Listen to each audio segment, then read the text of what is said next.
मिजोरम विधानसभा चुनाव के लिए वोटों की गिनती शुरू हो चुकी है। 8 बजे का वक्त तय था, 8 बजे से वोटों की गिनती शुरू हो चुकी है। पहले पोस्टल बैलेट की गिनती हो रही है। मिजोरम की 40 विधानसभा सीटों पर 7 नवंबर को मतदान हुआ था। हालांकि पहले यहां भी मतगणना 3 दिसंबर को ही होनी थी, बाकी राज्यों की मतगणना के दिन ही, लेकिन कुछ संगठनों की मांग पर चुनाव आयोग ने इसको आज कराने का फैसला लिया। यहां की 40 विधानसभा सीटों पर मतगणना शुरू हो चुकी है। यहां पर मिजो नेशनल फ्रंट, जोरम पीपुल्स मूवमेंट, कांग्रेस और बीजेपी के बीच कड़ा मुकाबला है। राज्य के 13 केंद्रों पर गिनती शुरू हो चुकी है। तो किसके सिर सजेगा सत्ता का ताज? कौन जनता के बीच में ज्यादा लोकप्रिय पार्टी होगी, ये आज तय हो जाएगा। वोटों की गिनती शुरू हो चुकी है। बैलेट पेपर के मतों की गिनती पहले 8 बजे शुरू होगी और उसके बाद जो ईवीएम में कैद वोट है उनकी गिनती शुरू होगी। तो 8 बजे का वक्त तय था। मतगणना शुरू हो चुकी है। मिजोरम में किसके सर ताज सजेगा, ये आज आपसे कुछ ही देर में पता चल जाएगा। धीरे धीरे रुझान आने शुरू होंगे। ताजा अपडेट हम आप तक पहुंचाएंगे। तो मिलीजुली सरकार यहां पर हमेशा अक्सर बनती रही है। 1984 से अगर हम बात करें तो कभी कांग्रेस की रही है तो कभी मिजो नेशनल फ्रंट सरकार यहां पर रही है।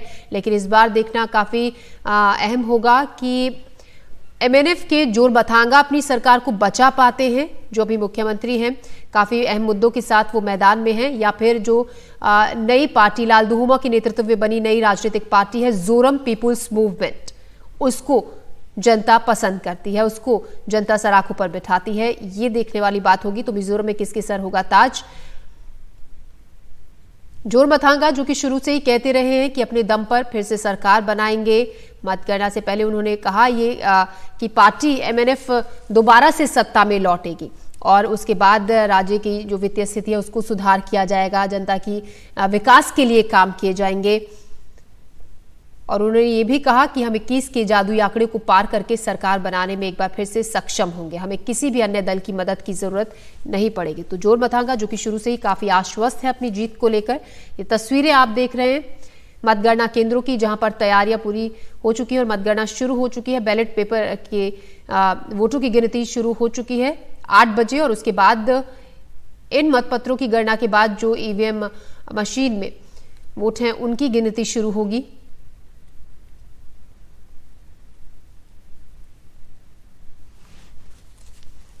तो जोरबथांगा और लाल दुहुमा दोनों ही अपनी अपनी जीत का दावा कर रहे हैं। पूर्व आईपीएस हैं लाल दुहुमा, जो कि अपने दम पर मिजोरम में सरकार बनाने की बात कह रहे हैं। जोरम पीपुल्स मूवमेंट के प्रमुख और मुख्यमंत्री पद के उम्मीदवार हैं लाल दुहुमा, जिन्होंने कई अहम मुद्दे इस बार गिनाए अपनी पार्टी के। भ्रष्टाचार, रोजगार और विकास के मुद्दों के साथ वो इस बार चुनावी मैदान में हैं। उन्होंने कहा कि उन्हें पूरा विश्वास है। तो तमाम जो अहम पार्टियां हैं, 40 सीटों पर जो चुनाव लड़ रही हैं, अपनी अपनी जीत का दावा वो पार्टी कर रही है। पार्टी अपने दम पर अकेले सरकार बनाएगी, लाल दुहुमा लगातार यही कह रहे हैं। और जबकि अगर हम कांग्रेस की बात करें तो मिजोरम चुनाव में कांग्रेस के जो अध्यक्ष लाल सावता, उन्होंने ये कहा कि जनता का भरोसा कांग्रेस के साथ है और कांग्रेस की सरकार यहां पर बनेगी। बहरहाल कल जो 3 राज्यों के नतीजे बीजेपी के पक्ष पे रहे, उसके बाद ये देखना होगा कि मिजोरम में सत्ता किसके हाथ आती है।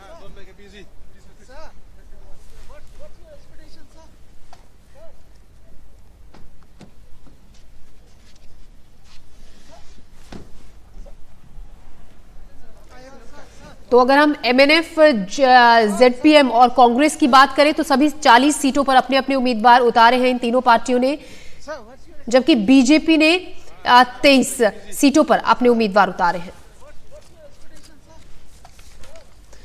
और हमारे साथ सीनियर जर्नलिस्ट इसी पर बात करने के लिए गौतम लहरी हमारे साथ जुड़ गए हैं। गौतम जी, अगर हम बात करें, अगर सबसे अहम सवाल ये कि कल जिस तरीके से 3 राज्यों के नतीजे रहे हैं, अब सवाल ये खड़ा हो रहा है कि मिजोरम में आखिर जो सत्ता का ताज है वो किसके सिर सजेगा? Hello, good morning. मेरे को सुनाई दे रहा है क्या आपको? जी बिल्कुल, आपकी हेलो। आवाज आ रही है, अपनी बात रखें। अच्छा, हाँ, ये बात सही है। कल बीजेपी का जो चौंकाने वाला रिजल्ट नतीजा आया है, इससे शायद सभी का उम्मीद है मिजोरम में क्या बीजेपी कोई इसमें की प्लेयर हो सकता है कि नहीं, क्योंकि बीजेपी यहाँ पे तो सारे सीट में नहीं लड़ रहा है, 23 सीटों पे लड़ रहा है।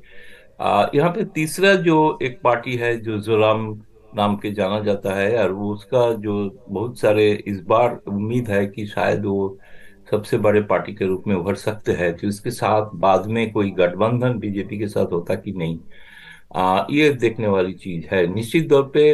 अभी तक तो जो लग रहा था पहले कि सारे ओपिनियन पोल और वहाँ का लोगों का जो रुझान है कि ये इसमें जो टक्कर जो है खास तौर पे जो एमएनएफ है, मिजो नेशनल फ्रंट, और राष्ट्रीय कांग्रेस मतलब कांग्रेस के साथ है। लेकिन परिस्थिति शायद मिजोरम में साधारणतः देखा गया कि केंद्र में जो सरकार होते हैं उसके तरफ ही उलझान होता है, उसके साथ जो क्षेत्रीय पार्टी होता है उसका उलझान जनता का होता है उस तरफ।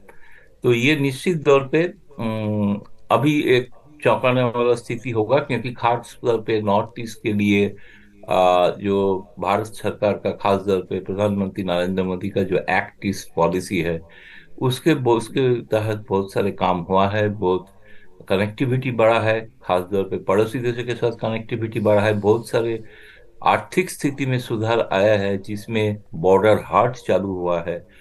तो इसके कारण जो लोगों का जीवन में जो कुछ सुविधा आया है, लेकिन मिजोरम का पहले जो जाना जाता था कि यहाँ पे जो सिसेशनिस्ट मूवमेंट थे वो आजकल बिल्कुल नहीं है। तो इसलिए एक बहुत ही शांति और स्थिति बजाय होना चाहिए, और जो हो रहा है इसके लिए हमें देखना है कि इसमें जो तीनों पार्टी में इसके साथ बीजेपी का इस उत्तर पूर्व के भारत का इस राज्य में अहम राज्य है। अब पहला नतीजा होगा कि इसमें भारतीय जनता पार्टी कामयाब होता कि नहीं है, मतलब सरकार बनाने का वो किंग मेकर हो सकता है कि नहीं, ये देखने वाली चीज है। गौतम जी, बिल्कुल जो शुरुआत आपने जिस तरीके से की, केंद्र में जो होता है रुझान उधर की ही तरफ होता है, और कल इस बात का जीता जागता उदाहरण सभी ने देखा। उम्मीद जिसकी नहीं थी वो कल हुआ। कुछ राज्यों में कांग्रेस को, जो कि पक्के आश्वस्त तौर पर उनको उम्मीद थी, और बयान जिस तरीके से बाद में आया भी कि जनता ऐसा करेगी, ऐसा नहीं सोचा था। तो कुछ ऐसी पलटी यहाँ पर भी मारी जा सकती है, कुछ ऐसा ही बदलाव अगर हम आपके हिसाब से जानना चाहें, कैसा यहाँ पर देखने को मिल सकता है? हालांकि वही बात है कि 23 सीटों पर केवल बीजेपी यहाँ पर चुनाव लड़ रही है।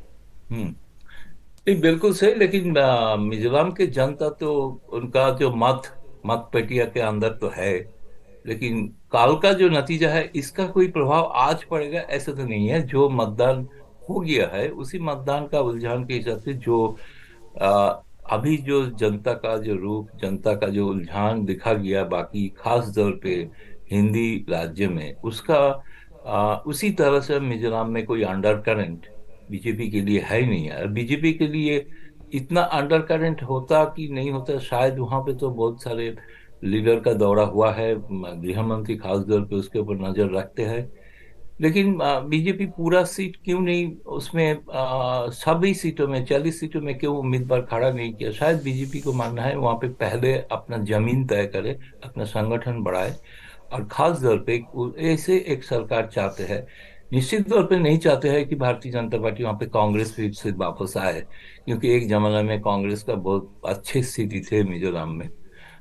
लेकिन उसका अच्छा होगा कोई क्षेत्रीय दल के साथ अगर वो तालमेल करे, खास तौर पे जो तीसरा पार्टी उभर के आया है मिजोरम एमएनएफ से टूट के जो अलग पार्टी बनाया है। मैं जो आपको पता ही होगा कि उसका जो जोरम पीपुल्स पार्टी का जो लाडू हवामा, एक जमाना में वो कांग्रेस में थे, और मिजोरम में जो शांति का जितना एग्रीमेंट हुआ है उसमें उनका एक अहम भूमिका थे। वो एक आईपीएस ऑफिसर थे जो इंदिरा गांधी का खास माना जाते थे। उन्होंने जब कांग्रेस छोड़ दिया, क्योंकि उनके खिलाफ कांग्रेस ने कुछ कार्रवाई किया था, उसका एंटी डिफेक्शन लॉ में लाया था, उसका सदस्य पद भी खारिज हो गया था। इसके बाद उन्होंने जो अलग पार्टी, अभी उनका पार्टी का तीसरी पार्टी का और मिजोरम का मिजो जनता का उसका एक रुझान दिखाई दे रहा है। तो ये एक देखने वाली चीज है कि मिजो नेशनल फ्रंट को हटा के ये पार्टी भारतीय जनता पार्टी के साथ कोई मोर्चा सरकार वहां पे बना सकता है कि नहीं, ये देखने को हमें इंतजार करना होगा। बिल्कुल इंतजार करना होगा। अभी शुरुआत भर है, 8:12 हुए हैं। बैलेट मतपत्रों की गिनती शुरू हुई है अभी। गौतम जी, सवाल ये भी कि जोर मथांगा तो शुरू से ही अपनी जीत के दावे कर रहे हैं, लेकिन अगर हम लाल दुहोम की बात करें तो कुछ अहम मुद्दों के साथ चुनाव में उतरे हैं, जिनमें भ्रष्टाचार है, युवाओं को रोजगार संबंधित बात उन्होंने तमाम दावे उन्होंने किए और ये अहम मुद्दे लेकर वो आम जनता के बीच चुनाव प्रचार प्रसार में पहुंचे। साथ ही उन्होंने विकास की भी बात की। क्या लगता है ये कितना असरदार होगा जनता के बीच में अपनी पैठ बनाने के लिए? ये तो उन्होंने तो उनका मैनिफेस्टो में कहा है, लेकिन मैनिफेस्टो में सबसे बड़ा वो एक भावनात्मक मुद्दा भी उठाया है कि उन्होंने चाहते हैं सारा विश्व में जो मिजो का जो कहता है कि जोरा कम्युनिटी, इसको कैसे एकजुट किया जाए। ये एक भावनात्मक मुद्दा भी है। इसका इम्पैक्ट देखना है कि मिजो जनता के ऊपर कितना इसका असर हुआ है, ये नतीजा ही बताएंगे। खास तौर पे निश्चित तौर पे उनके ऊपर कुछ भरोसा है। यहाँ पे पहली बार देखा गया कि आम आदमी पार्टी भी चुनाव में शायद मैदान में उतरा है, कुछ सीटों पे कैंडिडेट दिया था। अभी उनका कोई यहाँ पे इतना ज्यादा असर होगा कि नहीं होगा, अभी मुझे नहीं लगता है कि लड़ाई के मैदान में वो है। लेकिन वो है कि इसमें कांग्रेस का जो स्थिति है अभी देश में, सिर्फ तेलंगाना में उनका जीत हुई है, इसके बाद उत्तर पूर्व भारत में उसका जमीन फिर से वापस पाते है कि नहीं है, जिसमें यहाँ इस जगह पे राहुल गांधी का खास नजर था। उन्होंने वहां पे प्रचार में भी किया था। एक समय में मैंने जो कहा कांग्रेस के लिए इस नॉर्थ ईस्ट के लोगों का एक उलझन था, लेकिन जब से भारतीय जनता पार्टी केंद्र में आए हैं उनको वो उत्तर पूर्व भारत में इतना नजर दिया है, जो इसके कारण अभी शायद ये एक टेस्ट केस होगा, आप एक परीक्षा होगा शायद कांग्रेस के लिए। उत्तर पूर्व भारत में कांग्रेस भी जैसे हिंदी पट्टी में नहीं है, ऐसे उत्तर पूर्व भारत में भी कांग्रेस का कोई जमीन है कि नहीं है, ये चुनाव साबित करेगा कि जो अगला लोकसभा चुनाव के एक बहुत बड़ा एक दिशा दे सकते हैं। जी, बने रहिएगा गौतम जी आप हमारे साथ हमारे सहयोगी रतनदीप भी जुड़ गए हैं आइजॉल से। रतनदीप, आपसे जानना चाहेंगे, 8 बजे बैलेट मतपत्रों की गिनती शुरू हो गई है। फिलहाल आपसे जानना चाहेंगे क्या तस्वीर आपको नजर आ रही है, वहां से क्या ताजा जानकारी आपके पास? Stand by. रतनदीप, आप तक आवाज पहुंच रही है तो सवाल आपसे ये कि वोटों की गिनती शुरू हो चुकी है, फिलहाल वहां पर क्या माहौल है, क्या ताजा अपडेट आपके पास? देखिए, गिनती शुरू हुई है और पोस्टल बैलेट की गिनती से जो गिनती की प्रोसेस है वो शुरू हुई है। हम इस वक्त हैं मिजोरम की राजधानी आइजॉल में। मेरे पीछे है मिजोरम का असेंबली बिल्डिंग, ये असेंबली एनेक्स बिल्डिंग है। ये भी एक काउंटिंग सेंटर है। इसके तरह राज्य में और 12 काउंटिंग सेंटर है और उन 13 सब मिला के 13 काउंटिंग सेंटर है। उनमें 40 काउंटिंग हॉल है, उसमें 4000 से भी ज़्यादा काउंटिंग ऑफिशियल अभी काउंट कर रहे हैं। छोटा राज्य है, 40 सदस्य क्या ये असेंबली है और 7 नवंबर को यहाँ पे चुनाव हुए थे जहाँ पे कि 80% से ज़्यादा वोट पड़े थे। बीच में रोक रहे हैं, रुझान आने शुरू हो गए। बीजेपी का खाता खुल गया है 1 और कांग्रेस का 1, जबकि एमएनएफ और ZPM का खाता भी नहीं खुला है। तो एक बार फिर से बता देते हैं, बीजेपी 1 और कांग्रेस 1 सीट पर। जी रतनदीप। जी हाँ, ये तो इनिशियल ट्रेंड है, पोस्टल बैलेट है और जैसे हमने आपको बता रहे थे हम कि ये जो इस बार जो चुनाव है मिजोरम में, वो मिजोरम के जो राजनीतिक जो परिस्थितियां हैं, जिस राजनीतिक परिस्थितियां से मिजोरम गुजर रही है उसमें बहुत महत्वपूर्ण है। क्योंकि इस चुनाव के पहले हमने देखा जो मणिपुर में जाति हिंसा हुई, उसके बाद जो कुकीज़ो कम्युनिटी के लोग हैं वो हज़ारों की संख्या में मिजोरम आ गए थे। उनको मिजोरम सरकार ने शरण दिया क्योंकि जो कुकीज़ो कम्युनिटी है मिजोरम का और जो मिजो लोग हैं यहाँ पे मिजोरम में, वो बहुत ही एथनिकली बहुत क्लोज हैं। और इसके पहले पिछले लगभग 2 साल से जो म्यांमार में जिस तरह से हिंसा हुई है, उसके बाद से वहाँ के जो चिन कम्युनिटी के लोग हैं वो भी लगभग 30,000 के करीब वो लोग भी मिजोरम में शरण लिए हुए हैं। तो ये एक बहुत महत्वपूर्ण फैक्टर है क्योंकि इसके ऊपर ही जो सत्तारूढ़ मिजो नेशनल फ्रंट है उन्होंने अपनी कैंपेन की थी। उन्होंने ये कैंपेन में ये लोगों को कहा था कि जो एक बड़ा बृहद बड़ा जो कुकीज़ो कम्युनिटी है उनके गार्डियन, उनके रखवाले हैं मुख्यमंत्री जोरामथंगा। तीन